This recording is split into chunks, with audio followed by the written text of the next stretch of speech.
Deb, I really appreciated your comment about retirement and in your talk, because my wife continues to remind me that I was at one time retired. So I want to talk a little bit about my background, because it's really interesting to understand why I think the way I do. And I started out working in a chemical company in 1976 after I got out of graduate school. I worked for a small chemical company that got acquired by a large chemical company that got acquired by the largest chemical company in the world. So I got to see different approaches to how chemicals were produced, but in all cases, everybody was working on thin margins. And if you know anything about the chemical industry, it is a very tough industry to be in, and it's like being in the pig industry. I think about it as far as they get the squeak out of the pig when they're making these products. So anyway, in 1993, I moved to Boehringer Ingelheim Pharmaceuticals. During my time at Celanese, I went from commodity chemicals to specialty chemicals to fine chemicals to pharma intermediates and then to active ingredients. So then I moved over to Boehringer Ingelheim in 1993. I don't know if you know much about Boehringer, but it's a really unusual company. It's owned by a family. It's, I think, the number 10 or 11th largest pharma company in the world. And it's a group of people that own it. And the reason why I went to work for them, because they had a long-term vision. They weren't interested in quarterly returns. They had this idea about how do you set a plan in place and then execute it over time. So I really enjoyed my time there. And in 2007, I had the opportunity to take retirement. So I'm from Virginia Beach, and my wife and I built a house in the southern tip of Virginia Beach called Sandbridge. And so in 2007, we finished it up, and we were getting ready to move there. And then VCU happened. And so I had been on the advisory board for the engineering school at VCU for a long time. Now, full disclosure, I'm an organic chemist, but my research groups were typically a 50-50 mix of chemists and chemical engineers. So the dean of the humanities and sciences and the dean of the engineering school got together and said, well, let's offer him a joint appointment between chemistry and chemical engineering to try and build a bridge between those two disciplines. And what ended up happening was I'd been there 6 months, and the dean of the engineering school came to me and he said, look, he said, you managed large research groups before. Would you be willing to serve as our interim department chair? And I said, absolutely not. I said, I'm not going to do it. And then after the fourth try, he finally convinced me to do it. So I was the interim chair for 5 years, and I've been the permanent chair for another 10 years. So I've been at VCU now for 15 years. But my wife's comment to me was this, I heard this at a cocktail party. Frank was a complete failure when it came to retirement. So this is true, but the interesting thing about this is how do you change the culture of a business because of your experience and what could be done if you apply the principles from a previous discipline to another one. So if we start looking at taking the commodity chemical strategy and applying it to pharmaceuticals, it's basically what I've been doing for the last several years. So if you look at what we've been doing at VCU, is that top box there is everything that occurs within the pharmaceutical company, okay? And the part below it is what's happening once it leaves the pharmaceutical company before it gets to the consumer. Now, this is not one of my slides. This was provided to me by the folks at DARPA. They mapped this out. So you can see that there's all these transactional activities that take place that are, I'll just refer to them as non-value added. But they're taking a profit at each transaction. So our idea is to streamline the processes before they leave the pharmaceutical company, and then one more click, Marshall, and then minimize those transactional activities that are taking place once they leave the pharmaceutical company. So if I can get the next slide. So if you look at the Medicines for All mission and core strategies, I think there's been a common theme for most of the presenters. It's about access. And if you look at what we're looking at doing is we're trying to enhance access to essential medicines for patients around the world. And so the core technology strategies that we're aiming to remove these barriers are as follows. If you start looking at the barriers, API, or the active ingredient cost, is a major barrier for most of these drugs that are being sourced around the world. Typically about 50 to 70% of the cost of that finished drug product is associated with the active ingredient. As opposed to a patented drug where it's about 5 to 10%. So we're looking at, but how do you do that? So one of the ways you look at these barriers is it's the cost of making the starting materials. And the strategies that are used to make these starting materials are different because it has to go with regulatory approval. So the pharma companies, what they try and do is get regulatory approval for the starting material as close as they can to the active ingredient. So there's a minimal number of steps that they take in order to be able to convert the active ingredient or the starting materials to the active ingredient. Well, if you've looked at any active ingredients, they're pretty complex molecules. So the starting materials are pretty complicated too. And so there's a lot of cost in that. So if you can integrate backwards to very simple building blocks, then you can actually start to drive the cost down. So then the other thing we look at, proprietary processes.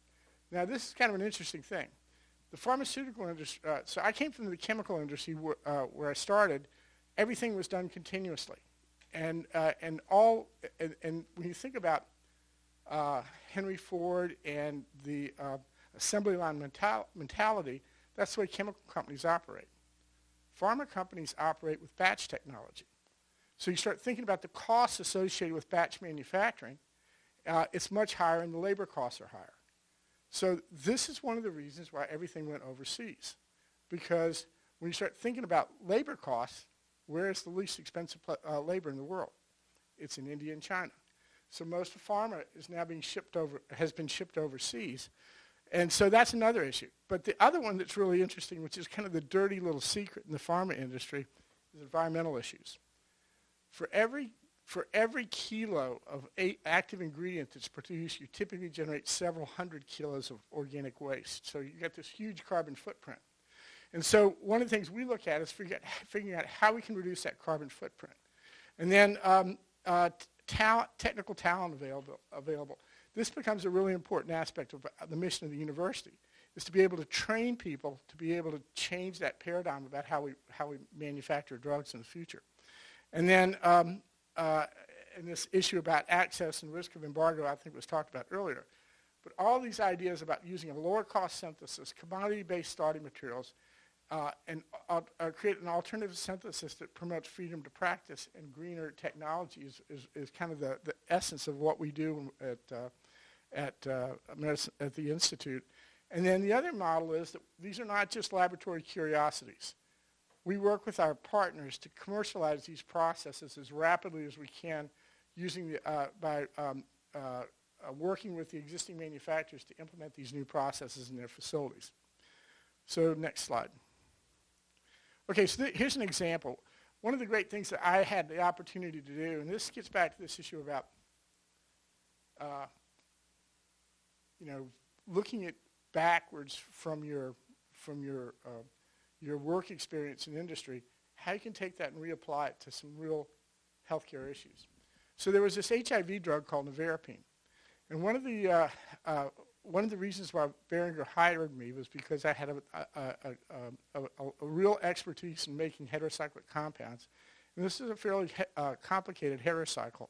So if you think back, for those of you who remember the early 90s and HIV, not many people knew about what HIV was, how it could be treated, but one person had an idea. I think it was a guy at Harvard, that you could have a combination drug therapy where you put multiple drugs into a single regimen of treatment, and the virus couldn't build up a resistance to any one of the drugs. The problem was that at the time there was only one drug out there, and that was AZT. This was the second drug, nevirapine, that was approved for HIV treatment. And it was the fastest drug ever approved in the history of the FDA. It was approved in 2 weeks. So it shows that it can be done when there's a will to do these things. And so I had developed the first generation, the second generation process. So after I retired, through a series of communications, I think somebody mentioned earlier today about talking to people. Deb, I think that was you. This is what becomes really important to understand. I was working at VCU. Nobody knew I was there. But a friend of mine was on an airplane trip to Jakarta. He was sitting next to a guy, and he started talking to him about his leather boot company. He said, what do you do? And the guy said, well, I'm kind of in global healthcare. And he said, oh, you mean like HIV drugs? And he said, yeah. He said, well, you ever heard of this drug, nevirapine? He said, yes, the world's most widely prescribed HIV drug. He said, well, our neighbor developed the process to it. He said, really? Is he still at BI? And he said, no, he's at VCU. He says, do you have his contact information? It was Ira Magnuson, the head of the Clinton Health Access Initiative. The next week, his chief of staff was in my office. They gave me a small grant. That led to, I found out that they got their money from the Gates Foundation. Then the Gates Foundation found out I was at VCU, and they offered me the opportunity to reinvent the process that I developed about 10 years earlier to make nevirapine. And I was not interested in doing it because I thought it was actually a pretty good process. But we took a look at it, and so they gave us $5 million. They said, if you can reduce the cost 10%, the payback period on the $5 million would be less than a year. So we looked at the chemistry, and we started talking to a lot of different colleagues of ours about what we could do differently. We actually reduced the cost 40%. So the other interesting thing, though, was it came back to thinking about these processes differently from the perspective of my old chemical days. That process generated about 90 kilos of waste per kilogram of product. We cut it to 4. And we've done that with virtually every process we've worked on. It's been reduced it to less than 10. And Bill Gates tracked these things himself, of the cost in the marketplace, and could actually see when we transferred the technology over, the drop in cost in the marketplace over time. So this actually became a really good model for us moving forward. So Marshall, if I get the next slide. So we started out with HIV. We've done all the first-line therapies for HIV. You can see the reduction in cost in most of them. Dolutegravir is the new one, and nevirapine's not on there, but nevirapine ended up being about 40% reduction in cost. We also have done a whole regimen of TB drugs. You may not know this or not, but there's a resistant strain of TB out there now that's not being treated by the conventional drugs, and there hasn't been a new drug in the marketplace to treat TB in 40 years. So the Gates Foundation came out with this regimen. The problem is the molecules are very complicated, and they cost more. So if you're in an underdeveloped country or a low and middle income country, you have a choice between taking a drug that doesn't cost much and doesn't work versus a drug that costs a lot and does work. They pick the one that doesn't work. And so the idea is to try and figure out how we can increase access by driving down the cost of the active ingredients. And we've actually done that pretty dramatically with these TB drugs. And then COVID hit, and we had kind of a problem in the labs because the university came back and said, if you're not working on a COVID-related product or project, you have to shut down your lab. We had like about 40 people working in the space, so I called the Gates Foundation and I said, look, we've got about 40 people standing around here that you're paying for. Have you got something COVID-related that we could work on? So first they gave us remdesivir, which is a Gilead drug, and they couldn't figure out how to make the starting material. And so we figured out a process to make that. It wasn't really about cost, it was more about availability. But then molnupiravir came up, which is a Merck drug. That drug cost $5,000 a kilo. We cut it to $200. And then nirmatrelvir, which is the active ingredient in Paxlovid, we worked with Pfizer and the Gates Foundation to drive down the cost of that. And we're still working on that. And now we're working on a new malaria drug, MMV-183. So if you look at it, in all cases, we lowered the cost. In some cases, it was a reagent that was very unsafe. In some issues, we wanted to make sure we were directly in touch with the supplier. In most cases, we came up with a more efficient process, but in the other opportunity, we started looking at monitoring the greenness or the environmental impact of the process. And we've been pretty successful on that. So I can get the next slide, Marshall. So if you start looking at it, one more click. Okay, so the annual savings, so the Gates Foundation invested about approximately $40 million in us up until now. The annual return on investment was $85 to $90 million. Now, recently, I guess 2 weeks ago, they agreed to renew our grant for another 5 years. And the interesting thing was they don't renew grants. They see their investments as catalytic. But the Gates family felt that this was an enabling capability that they needed to keep in-house, so they're going to renew it for another 5 years. So the next, one more click. So this is kind of an interesting one. When COVID hit, we got a call from the government, and they said, what would it take to re-onshore pharmaceutical manufacturing back in the United States? And I told them, well, the problem is it's much bigger than just making the formulated product or the active ingredient. You have to be able to make the starting materials too. And so they said, have you got any ideas? And I said, yeah, I got a couple of ideas. And they said, well, we'll be down on Saturday, have it all fleshed out by Saturday. This was Thursday. And it was like a SWAT team that came down and met with us, everybody from every different part of representative from the White House. And they gave us $400 million to rebuild this whole manufacturing sector for essential medicines. And we're doing it down in Petersburg, Virginia, which is a depressed area that can really benefit from this too. So in parallel to that, the folks in Africa who have been working with us to get these drugs more cost effectively said, we got the same supply chain problems, only worse, because we're getting the floor sweepings. We're not getting the drugs, and when you underdose an HIV patient with an HIV drug, they build up resistance, they can't take the drug anymore. So we're actually, I think next month, we'll have the first HIV drug ever produced, active ingredient ever produced on the African continent. And that's being done with some colleagues of ours. And I mentioned the COVID drugs, what we've been able to do, and the TB drugs. So that kind of rounds out what we've been doing up until now. So next slide. So this was in last week's New York Times. I don't know if you all saw this or not, but it talks about the U.S. drug shortage. It's at an all-time high, and everybody thinks it's going to get a lot worse, okay? This was, I think, a cancer patient who couldn't get his cancer treatments. So when you start looking at what's ahead of us, next slide, Marshall, hospital systems face acute shortages of off-patient drugs. Patients with rare diseases are particularly vulnerable, as we talked about earlier. And many of these disease compounds are nutraceuticals and are not patented molecules yet, and are still life-saving issues. But the problem is about to accelerate as over 50% of orphan drugs have or will lose patent protection over the next 5 years. So this is going to actually cause these drugs that are currently being covered under this orphan drug status to basically drop off of a cliff. So next slide. So we've talked about it earlier, but I just want to make sure everybody understands.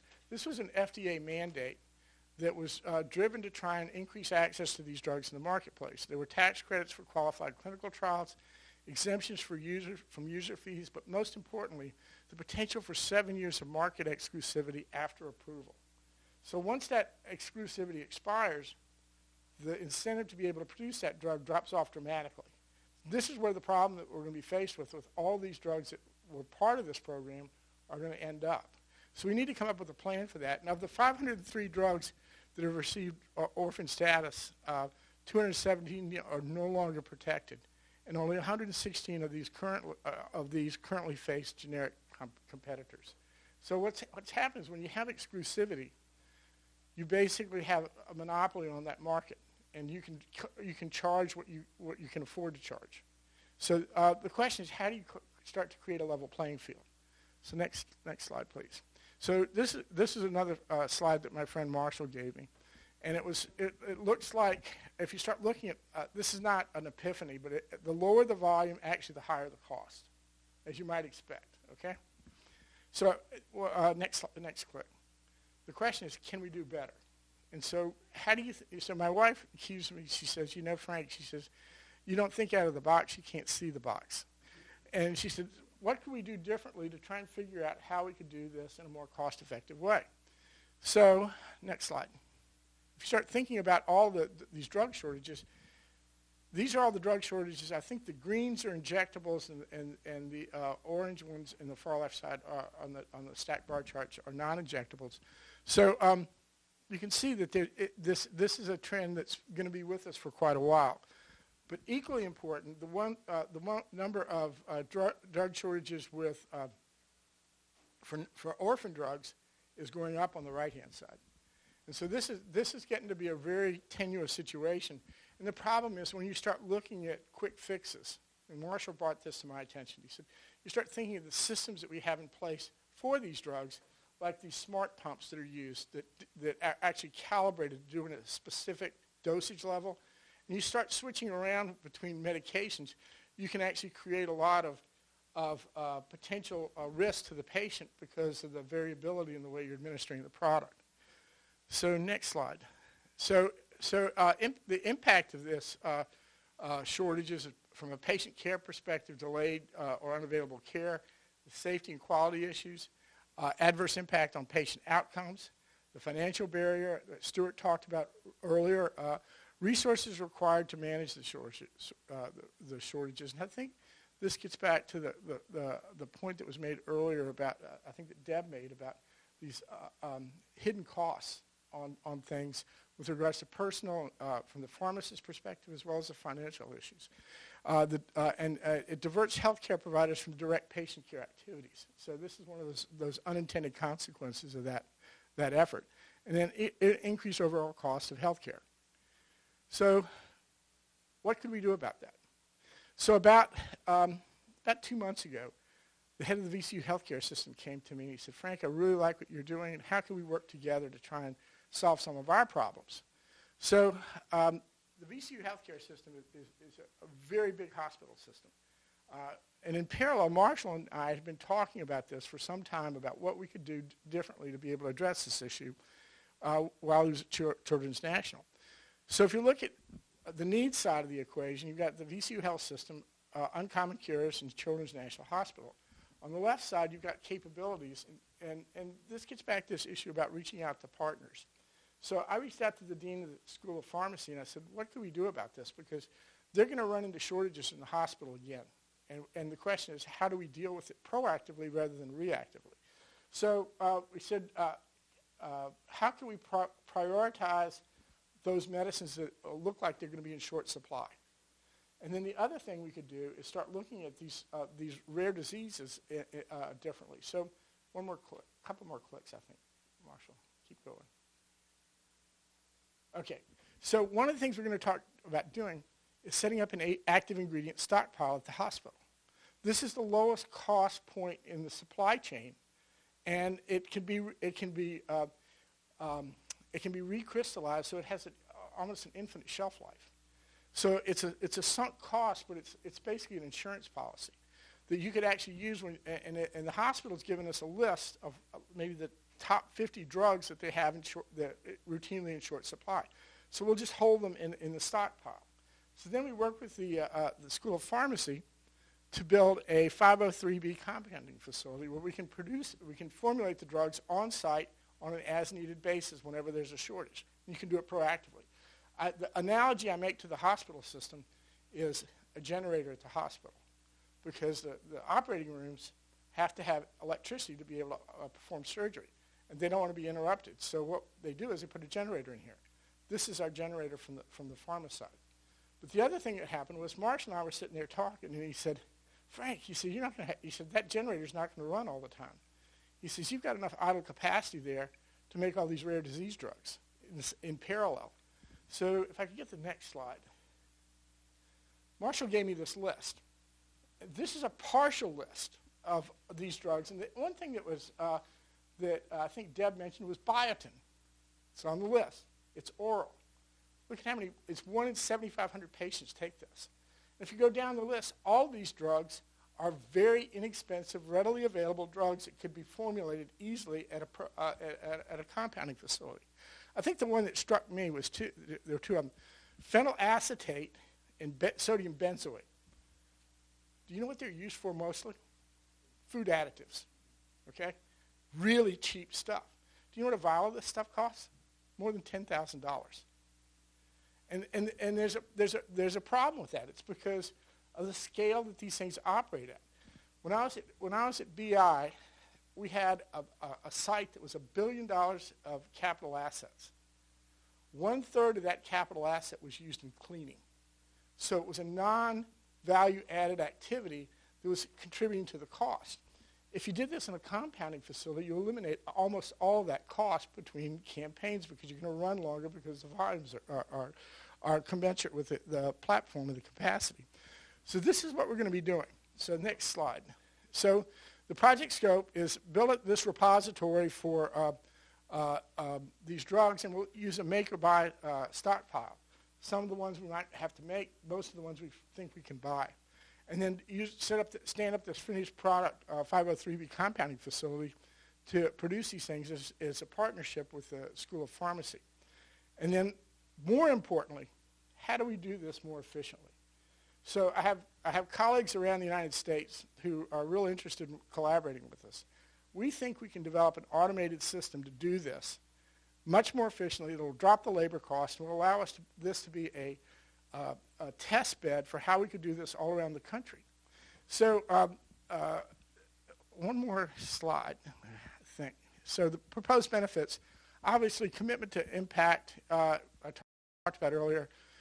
The M for All school and the pharmacy's mission about training and workforce development becomes a really important aspect of what we're doing, because we have to get students to think differently.